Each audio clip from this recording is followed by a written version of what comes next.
যতদিন বেঁচে থাকেন নিজের অস্তিত্ব, নিজের চেহারা, নিজের অস্তিত্ব কোনোদিন বিক্রয় করে দিয়েন না। ইব্রাহিম আলাইহিস সালামের স্ত্রী নাম কি? কথা বলেন। সারা।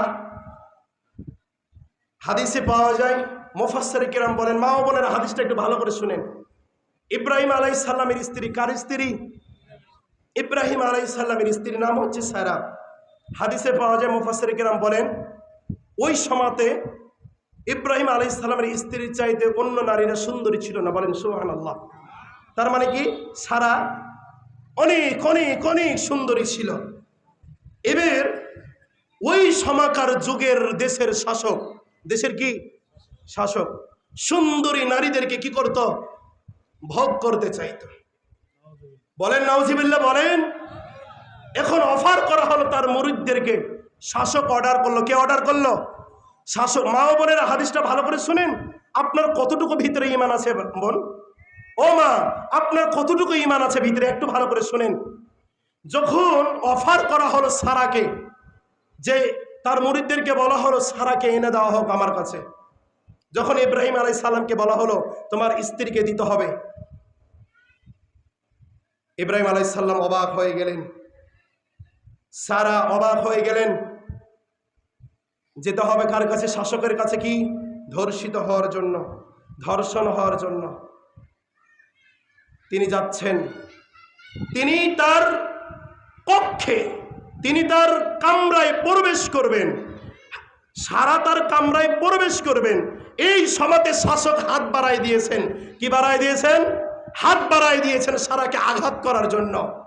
সারা বলছেন, এই থামুন, আমাকে সময় দিতে হবে, 2 রাকাত সালাত আদায় করার জন্য সময় দিতে হবে।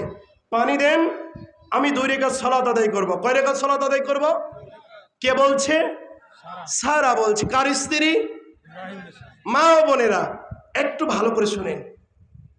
সারা বলছে আমাকে পানি দেন, আমি উজু করব, আমি 2 রাকাত সালাত আদায় করব, তারপর আপনার সাথে কথা হবে।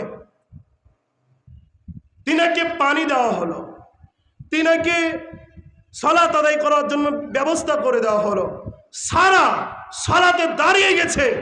দাঁড়ানোর পর তিনি আল্লাহর কাছে কাঁদছেন আর দোয়া করছেন, আল্লাহ আমি যদি মনে প্রাণে তোমাকে রব হিসাবে মেনে থাকি, আমার এই ইজ্জত, আমার এই সম্মান, আমার স্বামীকে ছাড়া যদি আমি কাউরে দেখিয়ে না থাকি, আমার এই সতীত্ব আমি ইব্রাহিম আলাইহিস সালামকে ছাড়া যদি কাউরে দেখিয়ে না থাকি, তাহলে এই লুচ্চা শাসক, এই দুশ্মন শাসকের হাত থেকে আপনি আমাকে রক্ষা করবেন।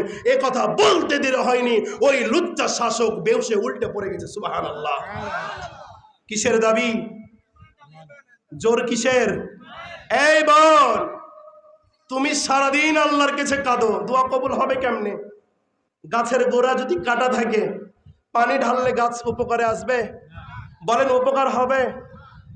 এই জন্য বলি বোন, সারার মতে হও, হাজরার মতো হও, আয়েশা রাদিয়াল্লাহু তাআলা আনহার মতো হও, খাদিজা রাদিয়াল্লাহু তাআলা আনহার মতো হও। বোন আমার, বেশি দিন জীবিত থাকবেন না বোন। আপনার মা চলে গেছে, আপনিও চলে যাবেন। এই কবরস্থানের আজকে উন্নতি কল্পে জালসা, তাফসির,